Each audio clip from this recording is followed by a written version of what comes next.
Bismillahirrahmanirrahim.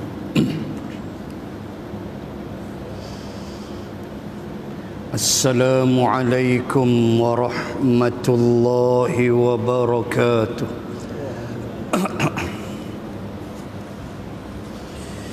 Alhamdulillahi wa kafa. Ashhadu an la ilaha illallah wahdah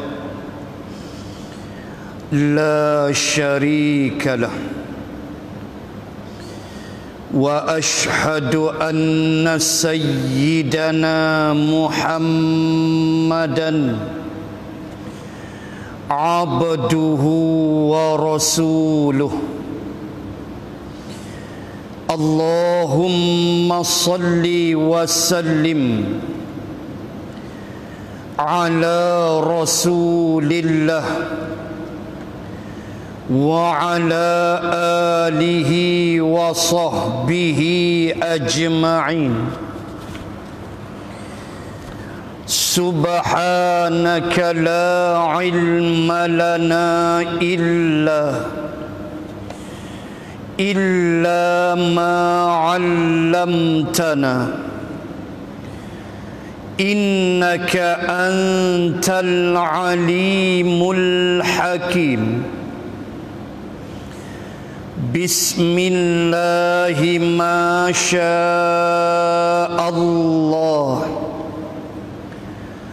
la hawla wa la quwwata illa billah al-aliyyil azim. Amma ba'd. Muslimin dan muslimat rahimakumullah, kita sambung pada malam ini muka surat 174 yang telah kita tinggalkan pada bulan Disember tahun lalu. 2 bulan tak ada kuliah, Januari, Februari. Sesambung pada malam ini masih lagi membahaskan hadis Aisyah radhiyallahu anha, di mana saya baru baca baris yang awal daripada hadis ini dan saya akan ulang balik hadis ini, dan kemudian kita akan melihat apa yang dimaksudkan oleh Aisyah radhiyallahu anha daripada hadis Imam At-Tirmidzi rahimallahu ta'ala. An Aisyah qalat kana lana qiramu sitrin fihi tamathilu ala babi farahu Rasulullah sallallahu alaihi wasallam faqala anza'ih fa innahu yudhakkiruni dunya atau kama qala. Diriwayatkan daripada seorang dari isteri Nabi sallallahu alaihi wasallam yang amat dikasihi, namanya Aisyah radhiyallahu anha. Siapa ada kitab hu tu tukar jadi hal muannas, bukan muzakkar. Aisyah radhiyallahu anha katanya, adalah bagi kami satu kain tirai yang ada padanya gambar-gambar, rupa-rupa benda yang tidak bernyawa, iaitu tergantung kain tirai itu di atas pintu biliknya. Dan Nabi sallallahu alaihi wasallam apabila ia solat berhadap ia ke situ, tentulah tidak syak bahawa tirai itu bertentangan dengan wajahnya. Apabila Nabi sallallahu alaihi wasallam mahu solat, dinampak Rasulullah sallallahu alaihi wasallam akan kain tirai yang bergambar itu, lalu bersabda ia, "Wahai Aisyah, tanggalkan kain tirai yang bergambar-gambar ini, kerana bahawasanya memberi ingat ia akan aku akan dunia di dalam solatku, yakni apabila aku solat padahal ia di hadapanku, lalu aku pandang kepadanya, jadilah terpaling hatiku kepadanya, mahu mengenangkan rupanya dan hal ehwalnya, maka sudahlah cacat solatku dengan sebabnya. Dengan kerana itu tanggal olehmu akan dia itu." Hadis Aisyah radhiyallahu anha masih lagi tidak lari daripada tajuk perbahasan kita yang kita bahas beberapa bulan yang lalu, iaitulah persoalan khusyuk di dalam solat.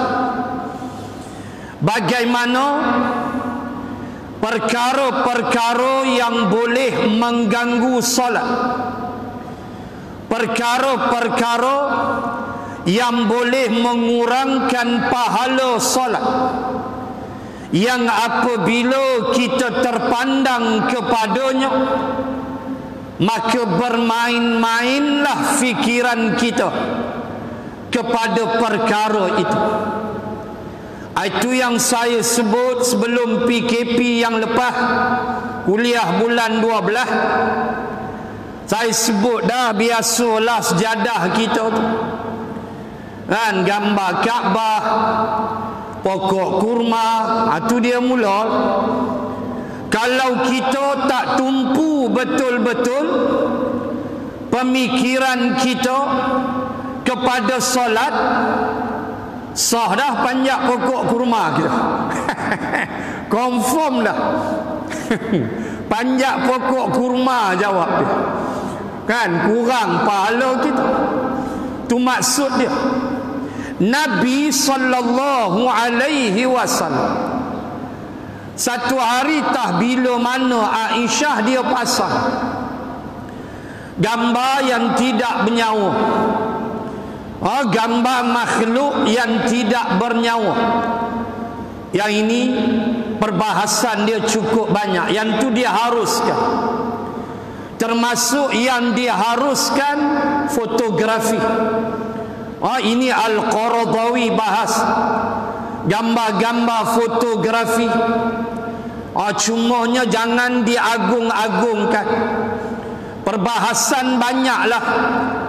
Boleh ke gantung gambar, gambar convocation kita kan, selalu gitulah, gambar the whole family, satu keluarga kita gantung kat dinding.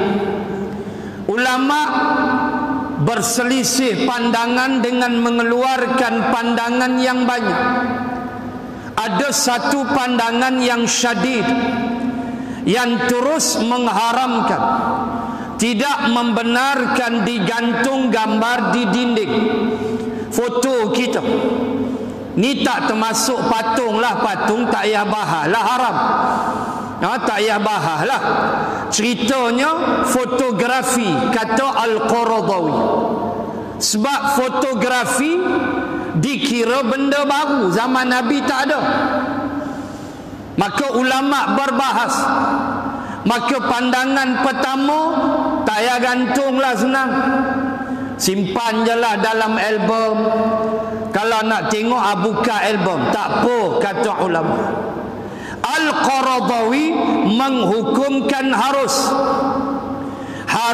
dengan beberapa syarat, iaitu jangan diagung-agungkan, jangan dimulia-muliakan, ataupun tujuan gantung tu nak terbit perasaan rasa hebat. Contoh gambar convocation kita kan, gantung kat pintu masuk belah kanan, tengah terima scroll kita. Orang pun datang rumah tanya, tak mentanglah dia SRP 7 kali. Dia tanya kita, you belajar universiti mana? Tengok tu ada gambar you tu, tengah ambil ijazah hari convocation. Universiti mana? I tak main lah dalam negeri, I semua overseas, you know. Dia mula kembang pungkuk. Dia pun jawab, hak tanya tu, ialah I tak berapa, I UTC aja. Bila kita gantung tu, kita ndak supaya orang datang tengok mau tanya. So kita explain tu, kira mau kembang badan lah. Dosa dan haram. Qaradawi kata haram. Sebab tujuan supaya engkau riak, ujub, engkau rasa engkau hebat. Macam orang lain tak terima ijazah, engkau seorang aja terima. Letak pula bukan kat ruang tamu aja, kat dapur ada. Kat dapur satu, nak masuk toilet satu, 3. Pekerjadah lagu tu, tak payahlah. Kan? Tak payah. Itu Qaradawi pesan. Namun kaedah fiqh menyebut keluar dari khilaf itu lebih aula. Persoalan ni khilaf. Satu golongan kata haram apa jalan pun, riak ke tak riak ke, tak payah gantung. Seperti dalam mazhab Hanafi, tak boleh. Satu golongan, geng-geng ulama kontemporari, Al-Qaradawi dan seangkatan dengannya, mengharuskan dengan beberapa syarat. Maka ulama kata keluar dari khilaf itu lebih aula. Maknanya tak payah gantung lah. Tapi kalau gantung berdosa tak? Tak, ada hukum harus. Syarat, jangan riak, jangan rasa kita hebat. Gantung gambar besar pintu, tengah main salji. Tengah main salji, tengah duk kona lepeh lagu tu. Besar pintu kat ruang tamu, nak tunggu member tanya. Mai tanya, you tu bila tu? I malah tu waktu winter, you know. Tu dekat mana tu? Kat Sweden. Winter, you study sana ke? Adalah, I sampai PhD 9 tahun. Wah, pergi cuti 2 hari ya. Benda-benda macam ni. Diajar begitu. Menjaga dalam ni bukan mudah. At least sedikit mesti ada wujudnya. Mesti kita rasa kita hebat. Belumlah pergi overseas. Begitu. So keluar dari khilaf itu lebih baik. Meninggalkan, keluar daripada khilaf itu lebih aula, kata ulama. So tak payah gantung, itu lebih baik. Kalau gantung harus, kata Qaradawi, tapi kena jaga dalam. Kalau tak boleh jaga, tak payah. Begitu hukum dia. Baik. Nabi dia tengok satu macam gambar makhluk yang tidak bernyawa. Gantung gambar makhluk tak bernyawa, ini tak ada khilaf, boleh. Kan, gambar pokok, gambar pemandangan tepi laut, itu tak ada khilaf. Juga tak ada khilaf gambar-gambar binatang. Binatang kan menyawa. Gambar-gambar binatang, tapi budak-budak nak belajar, tadikanya, pastinya, apa sajalah budak-budak prasekolah, dia nak belajar. Kita pun cikgu pun gantung. Gantung gambar burung, gambar beruk, gambar binatang. Binatang tu bernyawa. Maka ini tak ada khilaf, dibenarkan atas pembelajaran. Itu tak apa. Itu dia duduk. Nabi sallallahu alaihi wasallam dia tak boleh. Dia tengok tu ganggu dia. Itu Rasulullah. Sebab itu Nabi sallallahu alaihi wasallam, dia perkara-perkara macam ni dia memang Rasulullah tak suka. Tengok contoh. Ketika baginda Rasul sallallahu alaihi wasallam berhijrah ke Yathrib, akhirnya Madinatul Munawwarah. So siapa naik nama tahun ni pi haji no, pi, jangan tak pi. 31,000 tahun jemaah naik nama pi lah. Saya yakin tahun lepas punya nama, tahun ni naik. Jangan tak maulah, itulah nak kena injek COVID lah, macam-macam. Nak kena pi tu kena injek dulu. Kena injek. Hari ni paper sebut segeralah daftar yang rasa dia akan pergi haji tahun ni. Daftarlah. Mesti kena punya, baru boleh pi. So janganlah nanti nama naik tak nak pergilah, tak syok lah. Memang suasana akan berbeza. Memang suasana berbeza. Tak macam kita buat haji zaman kita dulu. Tahun lepas punya haji pun ground staff saya hantar video. Ground staff di Makkah, Madinah hantar video, hantar gambar. Allah, wukuf di Arafah, duduk atas kursi. Duduk susun kursi COVID. Tong sampah seorang satu, lepas tu face mask, lepas tu sanitizer, komplit semua. Duduk atas kursi macam naik kapal terbang. Wukuf. Tak macam kita berimpit. Syok. Duduk dalam khemah Arafah berimpit tu satu nikmat, tuan-tuan. Lena tidur dia punya dengkok tu lah. Tengah-tengah tidur terasa perut kita berat. Rupa kaki member dah timpa kita, dia mengigau. Kan? Kita duk rasa berat perut ni, awak ni. Buka-buka mata, kaki sebelah, bukan kecil anak punya badan. Dia timpa perut kita, rupa dia mengigau. Kita pun tolak slow. Lepas tu dia bangkit, dia menjerit, rupa dia mengigau. Cek tengok dia main seorang, bini tak ikut, padan mengigau. Padan mengigau. Ini nikmat di Arafah. Siapa rasa-rasalah. Saya petugas haji rasa banyak kali benda. Alhamdulillah. Seronok. Berimpit di Muzdalifah, seronok. Khemah Mina petah lagi, tidur kaki, ujung kaki belaga. Syok, jadi nikmat. So tahun ni mungkinlah suasana tu masih COVID. Ipi melontar pun ikut giliran, tawaf pun ikut giliran, sa'i ikut giliran. Dia tak macam dulu dah, kita boleh terpa ikut suka nak sa'i. Tak ada dah. Sabarlah buat macam mana. Dah suasana begitu. dia berubah suasana, berubah hukum, berubah zaman. Tidakkah kaedah fiqh menyebut la yunkaru taghayyuril ahkam bitaghayyuril zamani wal ahwa? Disebut dalam kaedah fiqh, iaitulah tidak dinafikan hukum akan berubah bila zaman berubah. Zaman suasana Covid sudah tentulah hukum berubah.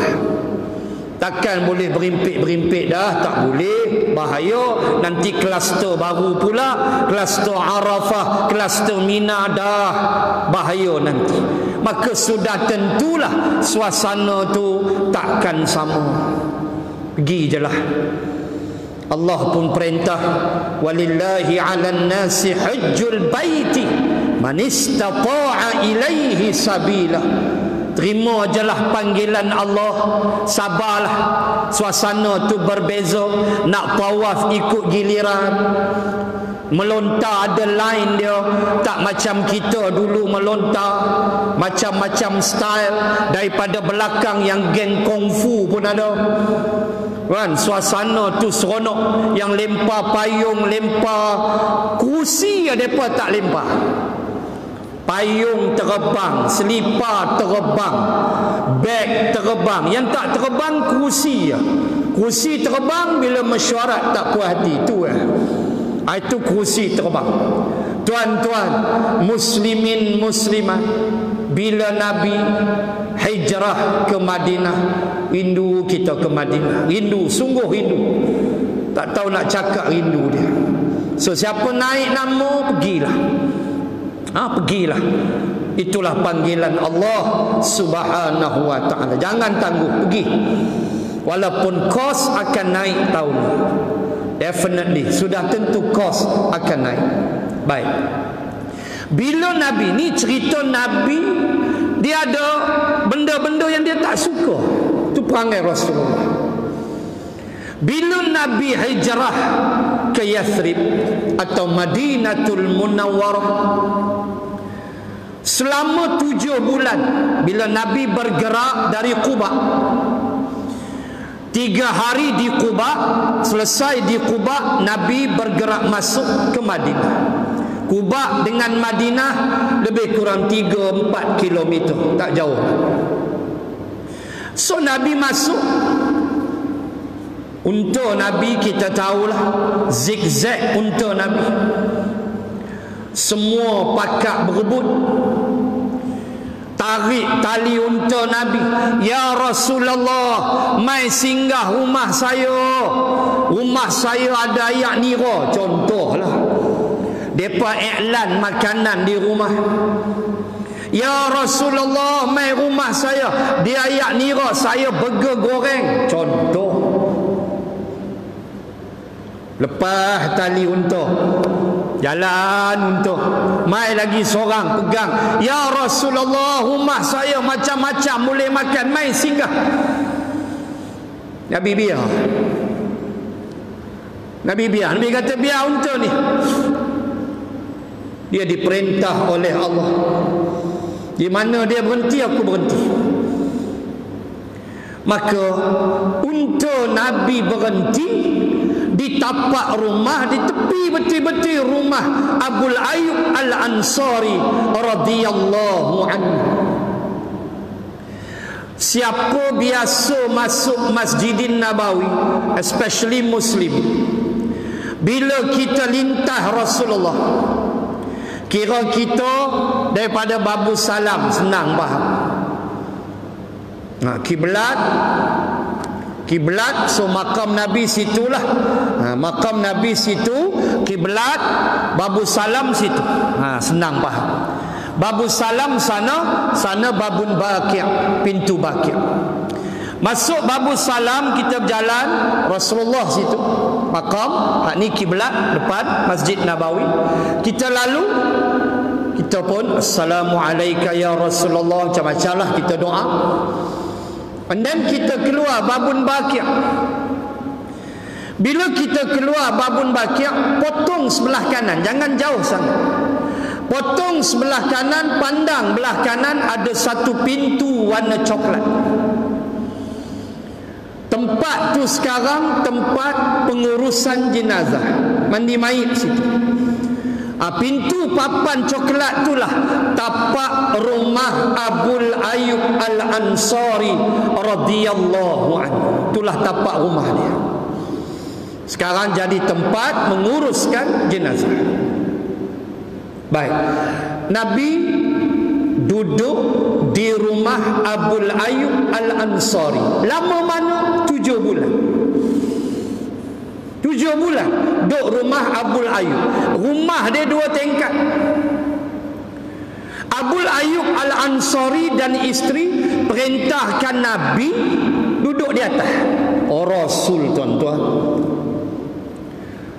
Tapi perangai Rasulullah kita tahulah, jenis Rasul. Dia kata tak apa, aku duduk bawah tak apa, cukup aku di bawah. Abul Ayyub dengan isteri serba salah. Abul Ayyub ialah daripada Bani Najjar, Bani An-Najjar. Jangan tengok siapa dia Abul Ayyub Al-Ansari. Dia adalah apa kita kata sleeping partner lah, rakan niaga ayah Nabi Abdullah. Abdullah meninggal dunia umur 25 tahun. Nabi dalam perut. Abdullah meninggal umur 25. Abdullah rakan niaga dia Abul Ayyub Al-Ansari daripada Bani An-Najjar, orang Ansar. Dan tengok unta Nabi, dia berhenti, dia cari kroni. Dia berhenti, dia cari rumah kroni. Waktu kata unta Nabi tu dia tahu, oh yang ni rumah sleeping partner, rakan niaga ayah kepada Rasul yang mulia. Dia berhenti tu. Sebab Nabi kata mana dia berhenti, situ aku turun. Bila berhenti dekat rumah Abul Ayyub, Abul Ayyub tak tunggu dah, pegang barang Nabi, bawa pelari halu. Sagi orang lain ambil. So rumah 2 tingkat. Nabi kata aku duduk bawah. Abul Ayyub kata tak, Rasulullah duduk atas. Nabi kata tak apa, aku di bawah. Serba salah Abul Ayyub dan isteri. Akhirnya dah itu kehendak Nabi, tak apa. Sehinggalah satu hari air tumpah, celah-celah jatuh air timpa muka Nabi. Allah. Nabi tak marah. Abul Ayyub pecah peluh, minta maaf ya Rasulullah apa semua. So Nabi ni duk jaga hati ni nak tanda. Bila Abul Ayyub kata Nabi kena tidur juga di atas, tidur atas, tak upaya. Abul Ayyub Al-Ansari terlibat dalam angkatan laut Muawiyah untuk menumbangkan kerajaan Rom, untuk menawan Konstantinopel atau sekarang ini Istanbul. Abul Ayyub terlibat dalam angkatan laut yang dibina oleh Sayyidina Muawiyah bin Abu Sufyan.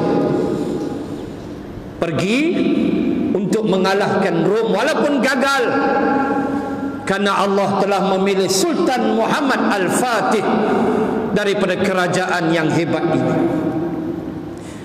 Cuma Abul Ayyub join waktu itu dia sudah tua dan dia meninggal dunia dan dikebumikan di Istanbul.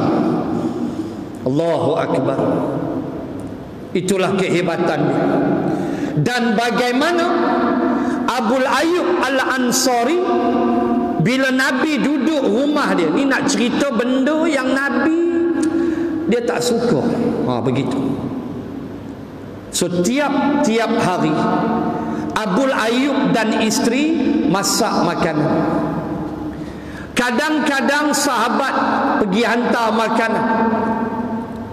As'ad bin Zurarah Sa'ad bin Ubadah, Zaid bin Thabit.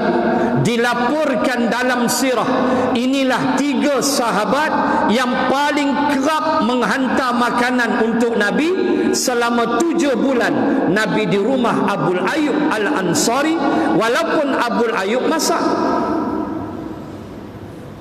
Sehinggalah satu hari, tengok benda Nabi tak suka, jadi hukum untuk kita.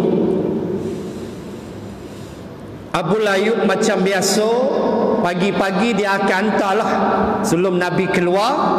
Waktu tu pembinaan Masjid Nabawi apa semua, membina hujarat ataupun bilik-bilik untuk isteri-isteri Rasulullah. So duduk rumah Abu Ayyub. Satu hari hantar makanan, kita kata macam, kita kata cucuk kodok lah, senang faham. Hantar, selalunya bila hantar, Nabi katalah 3 ketul cucuk kodok tu, Nabi akan makan 2,5, atau Nabi makan 2 suku. Hak yang tinggal tu nanti Abu Ayyub dan isteri pakak berebut, colek seorang sikit, berebut makan. Allah, Rasulullah tuan-tuan, tangannya air liur. Ketika Malik bin Sinan radhiyallahu anhu melompat daripada belakang, ketika Rasulullah ditarik daripada lubang di dalam peperangan Uhud, ketika Abu Ubaidah Amir Al-Jarrah tanggal gigi hadapannya 2 batang, ketika menggigit mata rantai yang menikam pipi Nabi di dalam peperangan Uhud, ketika dicabut mata rantai itu, tercabut sama 2 batang gigi Abu Ubaidah Amir Al-Jarrah. Darah mengalir keluar. Ni peristiwa ni sebelum Nabi dipapah ke Gua Uhud. Gua Uhud belah sana. Kalau musim haji dia buka, ni Covid saya tak tahulah, tempat Nabi dirawat dalam peperangan Uhud. Malik bin Sinan daripada belakang dia stand terus pergi ke depan, pegang kepala Nabi, sedut darah. Dia menyedut darah daripada pipi Nabi, lalu dia tidak membuangnya tetapi menelannya. Malik bin Sinan sedut lagi dan menelan darah Rasulullah. Kenapa dia tak ludah? Darah Rasul yang mulia, tak ada najis lah, darah Nabi. Darah semangkuk tu raja bersiung. Itu nang botinang koi botikoi. Ini Rasulullah, peluhnya wangi. Apa yang tak wangi pada Nabi? Maka darah Nabi tidak dibuang oleh Malik bin Sinan.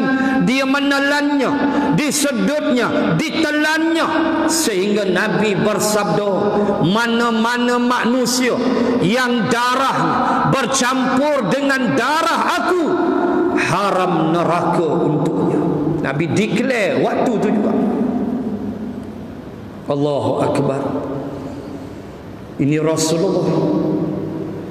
Kalau kita nak sembang tabaruk keberkatan, mengambil berkat, panjang tuan-tuan, panjang kalau kita nak bahas. Nak sebut Abu Ayyub dan isteri, tunggu Nabi pergi ya. Nabi pergi ya, berebut mengambil bekas air liur Nabi daripada, kita katalah, cucuk yang dimakan oleh Nabi. Nabi tak makan semua, Nabi tinggal untuk mereka. Kita 3 tak cukup, mai tambah lagi. Kan, 3 ketui cucuk kodok, tak ada dia pasal. Dia turun bawah, duk intai kuat ada ni. Angkat tudung saji pelan-pelan, tengok ada lagi 5, ambil 2, tinggal 3, rembat lagi 2. Lepas tu balik rokok, tidur. Kat tu kita. Tuan-tuan muslimin muslimat, Nabi dah, dia tak makan Nabi. Dia tinggal untuk Abul Ayyub dan isteri berebut ambil berkat. Tiba-tiba, ini cerita Nabi tak suka. Tiba-tiba pagi tu hidang makan, Nabi keluar. Macam biasa Nabi keluar. Bila Nabi keluar, Abul Ayyub dan isteri naik atas kemah tempat tidur Nabi. Kemah lah, lemek Nabi apa semua tempat tidur. Tiba-tiba tengok 3 cucuk kodok tak terusik. Nabi tak makan. Sudahlah, menunggu Nabi balik tu, Abul Ayyub dengan isteri pakat temenung. Abul Ayyub salah isteri, isteri salah Abul Ayyub. Abul Ayyub tanya, kenapa Nabi tak makan ni? Masak guna minyak apa? Kata minyak biasa bang. Tu siapa Nabi tak makan, saya tak tahu. Depa laki bini tunggu Nabi balik tu, macam menunggu buah tak gugur, punya senak perut. Takut Nabi kecil hati ke? Nabi marah ke? Tak sedap ke? Dia main macam-macam. Balik-balik Nabi tak tunggu dah, terpa Nabi. Ya Rasulullah, kenapa tak usik? Tak sedap ke? Nak masak lain ke? Tengok Nabi. Nabi kata dah, memang aku nak makan tadi. Tapi bila aku nak makan, aku tengok ada bawang. Bawang kan bau badan. Aku tengok ada bawang. Aku tak mau susahkan sahabat aku. Ulama bahas, bila Nabi kata aku tengok ada bawang, aku tak makan sebab aku tak nak susahkan sahabat aku. Ulama bahas, sahabat aku itu maksudnya ialah Jibril alaihi salam. Aku tak nak lagi Jibril mai, bau badan aku tak sedap sebab bawang mengeluarkan bau badan apa semua. Itu untuk Nabi, kita tak apa boleh makan. Kita bukan bawang, rokok terus. Bukan bawang dah, rokok. Tu lebih pada bawang lagi. Sigaret terus. Tuan-tuan, bila Nabi kata aku tak nak bagi susah sahabat aku, ulama kata sahabat tu ialah Jibril. Baik itu tengok, Allah Ta'ala sebut Jibril alaihi salam. Ada dalam Quran, kul man kana aduwwan li Jibril fa innahu nazzala. Allah Ta'ala sebut kalimah Jibril seketui. Ada dalam surah Al-Baqarah, ada ayat 97.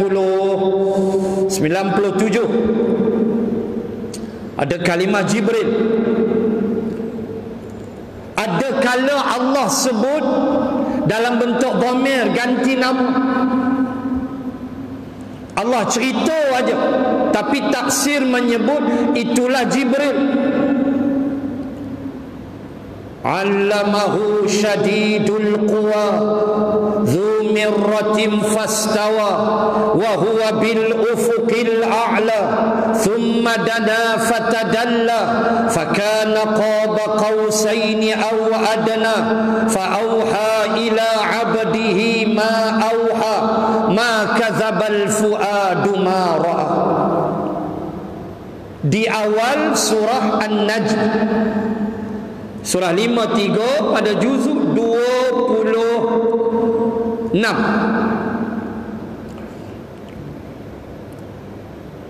27, maaf, 27. Allah Ta'ala sebut di awal surah An-Najmi, wan najmi idza hawa ma dhalla sahibukum wa ma ghawa. Allah Ta'ala cerita Jibril. kawan Nabi. Nabi panggil sahabat dia. Allah kata allamahu syadidul quwa. Allamahu, yang mengajar dia. Allamahu, hu tu siapa? Nabi sallallahu alaihi wasallam. Yang mengajar dia adalah syadidul quwa, yang terlalu kuat kekuatan dia. Syadidul quwa, terlalu kuat. Macam mana dia kuat? Dia berada dzu mirratin fastawa wa huwa bil ufuqil a'la. Ketika nak tengok dia kuat tak kuat, nak tengok dahsyat tak dahsyat kekuatan Jibril alaihi salam, Allah Ta'ala sebut bagaimana Jibril alaihi salam ketika dia berada wa huwa bil ufuqil a'la. Huwa, dia, yakni Jibril, ganti nama dhamir. Dia berada ufuqil a'la, ufuk yang tinggi. Ufuk ada dua, ufuqil adna, ufuk yang dekat, itulah hujung langit, ufuk dekat. Satu ufuqil a'la, ni duduk atas, ufuk yang tinggi. Jibril waktu tu duduk ada situ. Lalu Allah perintahkan dia bawa turun wahyu. Apa kata Allah? Thumma dana fatadalla fakana qaba qausaini au adna. Allahu akbar. Dia duduk atas istawa, duduk atas ufuk tinggi Jibril. Lalu Allah perintahkan dia menurunkan wahyu. Dengan zat kebesaran Allah, Allah memerintahkan Jibril bawa turun wahyu. Dia di ufuk timur, dia di ufuk tinggi. Apa jadi? Allah suruh dia sampai. Dia sampai itu kata Allah, dia menjadi jarak dia dengan Nabi qausaini, dua busur anak panah. Daripada atas Allah kata bawa wahyu, sampai wahyu perang sampai. Dan dia dengan Nabi waktu tu qausaini, jarak dia dua busur anak panah, dekat dah. Au adna, atau lagi dekat. Allah, itulah Jibril, peneman Nabi. Di mana tu ada kala Jibril datang dalam bentuk seorang lelaki, dan selalunya kata ulama dan hadis pun sebut bahawa kalau Jibril ni menyerupai manusia, pertama dia akan jadi lelaki. Tak ada lagi riwayat perempuan, tak ada. Yang kedua, kalau dia tu jadi manusia lelaki, wajah dia, wajah Jibril akan menyerupai seorang sahabat nama dia Dilyah Al-Kalbi. Ulama bahas kenapa jadi wajah Dilyah Al-Kalbi. Dan pernah dalam riwayat bagaimana seorang sahabat pernah melintas tepi rumah Nabi dan tengok Nabi menyimbang dengan Dilyah Al-Kalbi. Sahabat ni lalu, dia tengok, oh tak apalah. Tiba-tiba dia keluar, dia jumpa Dilyah kat luar. Hai, dia kata takkan laju hang keluar. Itu hadis. Ulama bahas kenapa? Kenapa Dilyah? Kenapa tidak Umar? Kenapa tidak sahabat yang lain? Ulama membahaskan kerana among the sahabat, di kalangan sahabat, paling kacak, paling handsome ialah Dilyah Al-Kalbi. Tu ulama bahas. Paling kacak, paling segak, paling handsome Dilyah Al-Kalbi. Maka malaikat menyerupai dia, sebab itulah malaikat, cantik. Tuan baca surah Yusuf. Falamma ra'aynahu akbarnahu wa qatta'na aydiyahun wa qulna hasya lillah ma hadza basharan in hadza illa malakun karim. Allah Allah. Ayat 30 lebih surah Yusuf. Nak ambil dalil malaikat kait dengan cantik.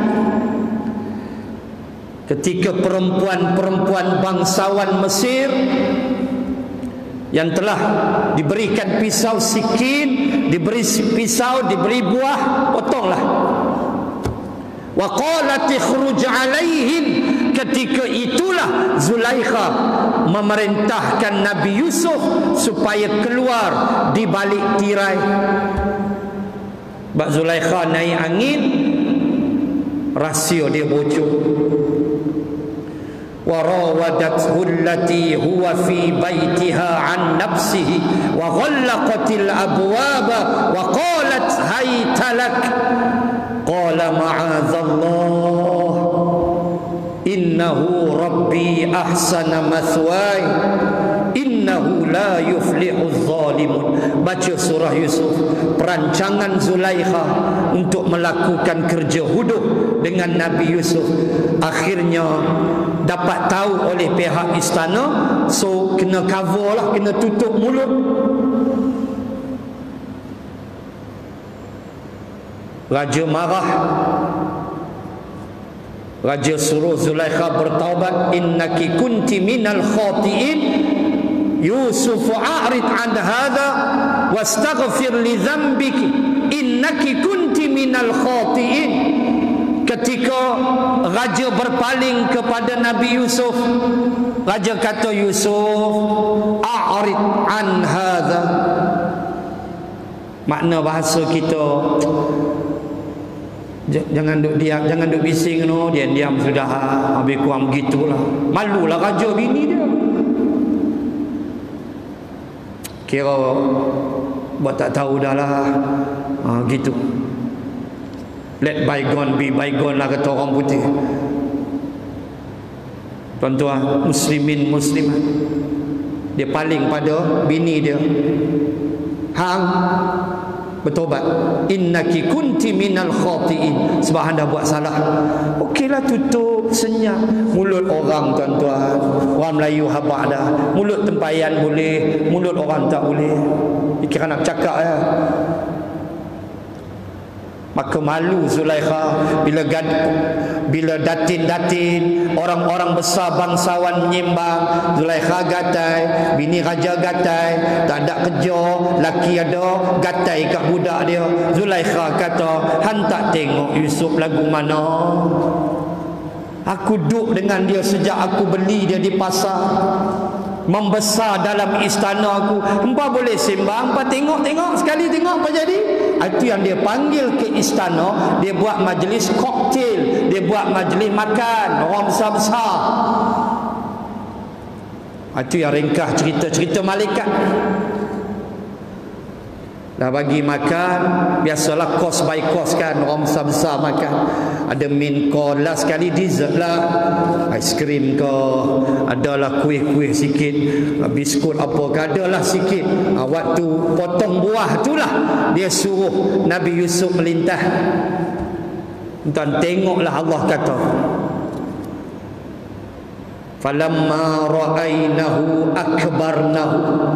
Tak kalau mereka melihat Yusuf dengan akbarnahu, dengan pandangan akbar, maknanya kagum, pandangan yang cukup dahsyat.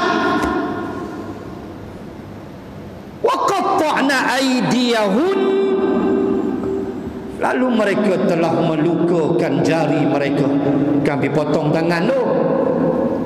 Dia mengaji balarah, luka tangan. Apple habis lah, dia duk tanya. Wa qulna hasyalillah. Hasyalillah ni makna, weh, kalau kita Melayu, weh, biar betul. Kalau Melayu kan, biar betul weh. Tak boleh rentas negeri ni. Tak boleh. Buat ke mana? Sabarlah. Saya 4 bulan dah tak balik Gombak. Rindu. Allah, rindu dengan ayah mentua, mak mentua, adik-beradik. Buat ke mana? Sabarlah. Sampai masa dia bagi esok, kita hilang dah jawab dia. Biar betul. Perempuan-perempuan ni kata hasyalillah. Wih, biar betul ini. Ma hadza basyaran. Ni bukan orang ni, melainkan in hadza illa malakun karim. Ni malaikat. Tu dia dalil. Bila kata cantik itu kait dengan malaikat, maka Dilyah Al-Kalbi sahabat yang paling handsome, paling kacak. Sebab itu kalau Jibril jadi orang, muka dia Dilyah Al-Kalbi. Itu dia duduk. Ini sahabat Nabi sallallahu alaihi wasallam. So Nabi tak suka bawang, Nabi tak minat. Kita boleh? Boleh, tak ada salah. Bawang goreng lagi hantam, kan? Tak ada salah, kita boleh. Tu hukum khas untuk Rasulullah. Dia tak suka. Nabi makan boleh, cuma Nabi tak hendak nanti bau badan, bau mulut. Sebab aku tak hendak sahabat aku jadi tak syok. Sahabat itu ialah Jibril alaihi salam. Baik, wallahu a'lam. Habis pukul 9 dah. Kita habis hadis tu, nanti kita sambung hadis satu lagi, kisah satu lagi. Lepas hari raya, bulan depan dah Ramadan, SOP pun tak keluar lagi, kita pun tengah tunggu. Mudah-mudahan Allah memberkati semuanya, jalan dengan baik insya-Allah. Dan bagi kita tidak sabar untuk tarawih, kita dapat pengumuman boleh tarawih tu, Allah, macam naik nama pergi haji tu punya seronok. Dan bayangkan, tak kira tahun ni Imam Quraisy letak jawatan lah, boleh resign lah. Dan saya selalu sebutkan, tahun lepas bini dia panggil dia suamiku Quraisy jadi imam tarawih. Lu baca surah tu di ila fi Quraisy setiap malam. So bini dia kata suamiku Quraisy. So tahun ni suami Quraisy letak jawatan. Boleh pergi masjid tarawih, cuma kita tunggulah SOP daripada Majlis Agama Islam Kedah. InsyaAllah, mudah-mudahan Allah mudahkan segala-galanya. So di belakang tu ada kita punya apa yang Cikgu Umar umum Jumaat tadi, untuk kita punya iftar, penaja, token apa semua boleh tengok di belakang. Siapa berhajat kontak Bendahari Tuan Haji Sofi dan bincang. Satu token RM100. Kita kira drive ini lah. Macam kita berhenti kereta ambil lah, tak adalah kita makan macam dulu. Tak apalah, pelan-pelan kita sabar. Nanti sampai masa kita boleh semayang balik rapat-rapat, insya-Allah. Nanti sampai masa dia, sabar. Kata Sayyidina Umar, kunci segala kejayaan ialah sabar. Itu pesan Sayyidina Umar. Kamu nak berjaya, kamu kena banyak sabar, insya-Allah. Mudah-mudahan diberkati Allah. Kita jumpa balik kitab lepas Idul Fitri insya-Allah. Mudah-mudahan diberkati Allah Subhanahu wa taala. Bismillahirrahmanirrahim. Alhamdulillahi rabbil alamin. Assalatu wassalamu ala Rasulillah wa ala alihi wa sahbihi ajma'in. Allahumma zidna ilman warzuqna fahman. Allahumma arzuqna fahman nabiyyin wa hifzal mursalin. المرسلين. اللهم اجعل جمعنا هذا جمعا مرحوما وتفرقنا من بعده تفرقا معصوما. وصلى الله على رسول الله وعلى آله وصحبه وبارك وسلم والحمد لله رب العالمين. سبحانك اللهم وبحمدك نشهد أن لا إله إلا أنت ونستغفرك ونتوب إليك والله أعلم. السلام عليكم ورحمة الله وبركاته.